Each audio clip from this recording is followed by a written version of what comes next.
Assalamualaikum teman-teman. Nah, baik. Di sini kami akan memenuhi tugas kuliah kami dengan mata kuliah Kewarganegaraan dengan dosen pengampu Ibu Fitri Mahfira SHMA. Nah, sebelum kami memulai presentasi kami, ada baiknya kami memperkenalkan diri terlebih dahulu. Nah, di sini kami beranggotakan 5. Yang pertama itu bernama Indah Gusteni Site. Nah, itu saya sebagai moderator dari kelompok 7.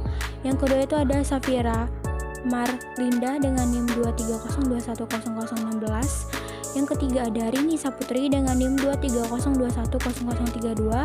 Yang keempat Dawati Harap dengan NIM 230210010. Dan terakhir yang kelima Hayatun Nufkus dengan NIM 230210161. Nah, oke, baik. Di sini kami akan menjelaskan dengan judul Demokrasi Pancasila yang berisi materi. Yang pertama, saya akan menjelaskan tentang konsep dan urgensi demokrasi yang bersumber pada Pancasila. Oke, konsep dan urgensi demokrasi yang bersumber dari Pancasila itu adalah konsep di mana kekuasaan berada pada rakyat dan dilandaskan pada nilai-nilai dasar Pancasila seperti ketuhanan yang Maha Esa, kemanusiaan yang adil dan beradab, persatuan Indonesia, kerakyatan yang dipimpin oleh hikmat kebijaksanaan dalam pemusyawaratan perwakilan dan keadilan sosial bagi seluruh rakyat Indonesia. Urgensi terletak pada pengakuan dan keberagaman dan keadilan serta memastikan partisipasi aktif rakyat dalam pembangunan negara. Contoh dari urgensi demokrasi yang bersumber dari Pancasila itu, yang pertama itu menghargai pendapat antar manusia. Yang kedua itu toleransi terhadap sesama dan tidak ada yang membeda-bedakan antara suku ini dan suku yang lain. Dan yang ketiga itu saling menghargai satu sama lain. Sumber historis, sosiologis, dan politik tentang demokrasi yang bersumber dari Pancasila. Yang pertama, ada sumber historis. Sumber historis ini terbagi 3. Yang pertama, ada perjuangan kemerdekaan. Lahirnya demokrasi Pancasila diawali dengan perjuangan kemerdekaan Indonesia melawan penjajah. Yang kedua, ada Pancasila sebagai dasar negara. Pancasila adalah rumusan oleh para pendiri bangsa menjadi negara Indonesia yang demokratis. Yang ketiga, ada konstitusi dan peraturan perundang-undangan. Undang-Undang Dasar 1945 dan berbagai macam peraturan perundang-undangan lainnya di Indonesia memuat prinsip-prinsip demokrasi Pancasila seperti pemilihan umum, sistem perwakilan, dan jaminan hak asasi manusia.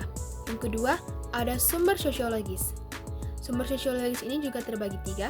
Yang pertama, ada nilai-nilai budaya. Budaya bergotong royong, musyawarah mufakat, dan toleransi yang mengakar kuat dalam masyarakat Indonesia menjadi pondasi bagi demokrasi Pancasila. Yang kedua, ada kemajemukan bangsa.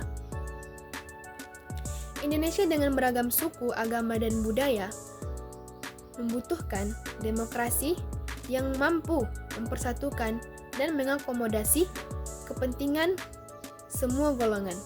Dan yang ketiga, ada aspirasi masyarakat. Perkembangan demokrasi Pancasila diperlukan aspirasi masyarakat yang ingin sistem pemerintahan seperti demokratif, adil, dan sejahtera. Yang ketiga, ada sistem politik. Sistem politik ini juga terbagi 3. Yang pertama, ada perkembangan sistem politik Indonesia. Indonesia sudah banyak melalui sistem politik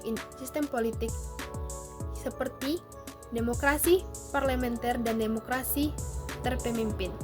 Yang kedua, dinamika politik global. Demokrasi Pancasila berpengaruh oleh perkembangan demokrasi di dunia, namun tetap berpegang teguh pada nilai-nilai luhur bangsa Indonesia. Yang ketiga, ada peran partai politik dan lembaga masyarakat sipil. Partai politik dan masyarakat sipil berperan dalam memperjuangkan dan memperkuat demokrasi Pancasila di Indonesia. Baik, saya akan melanjutkan pembahasan selanjutnya yang bersumber dari Pancasila. Beberapa dinamika demokrasi Pancasila yang perlu dicatat yaitu 1. Periode demokrasi parlementer tahun 1950 sampai 1959. Pada periode ini, demokrasi Pancasila mengalami pasang surut. Di suatu sisi terjadi kebebasan pers dan berekspresi yang luas. Di sisi lain, terjadi instabilitas politik yang menyebabkan pergantian kabinet yang sering. 2.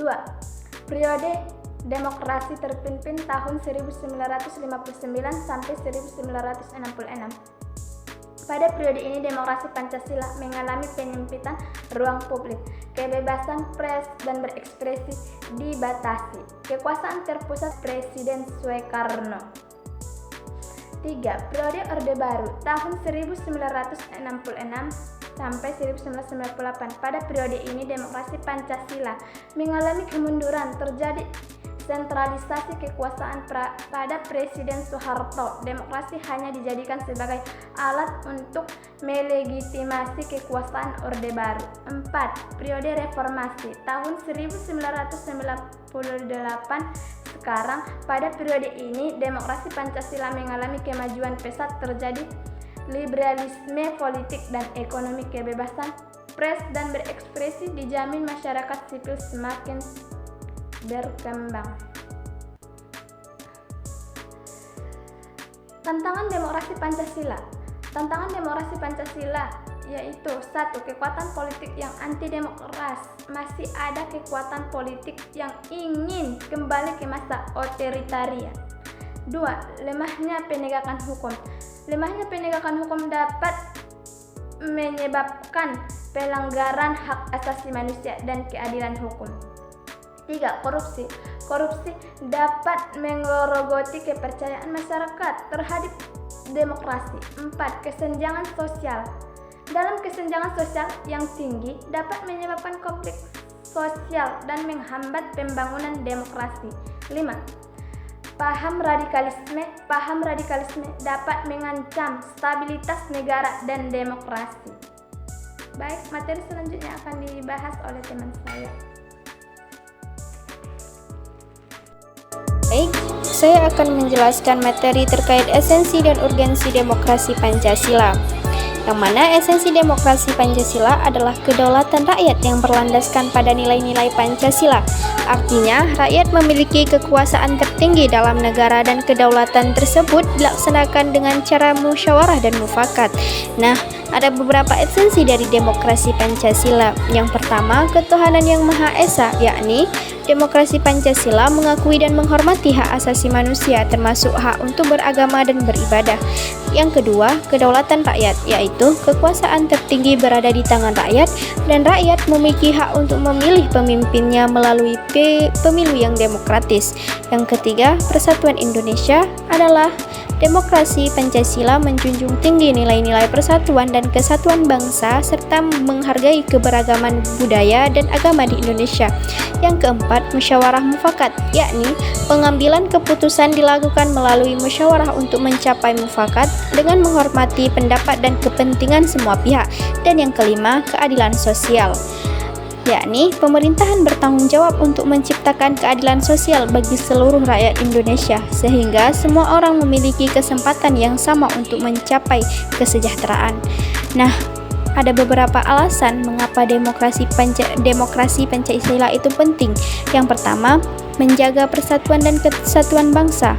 Demokrasi Pancasila dengan nilai-nilai musyawarah, mufakat, dan gotong royongnya membantu menjaga persatuan dan kesatuan bangsa di tengah keberagaman yang ada.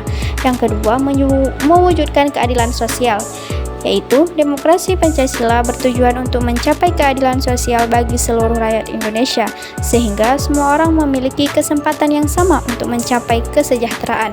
Yang ketiga, melindungi hak asasi manusia, yaitu demokrasi Pancasila mengakui dan menghormati hak asasi manusia sehingga setiap orang dapat hidup bebas dan aman tanpa rasa takut.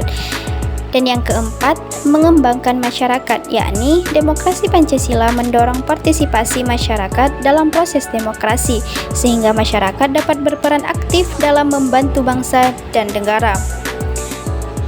Yang kelima, menjaga stabilitas politik demokrasi Pancasila dengan sistem pemerintahan yang akuntabel dan transparan membantu menjaga stabilitas politik di Indonesia. Nah, ada beberapa contoh fenomena, esensi, dan urgensi yang terjadi di dalam masyarakat.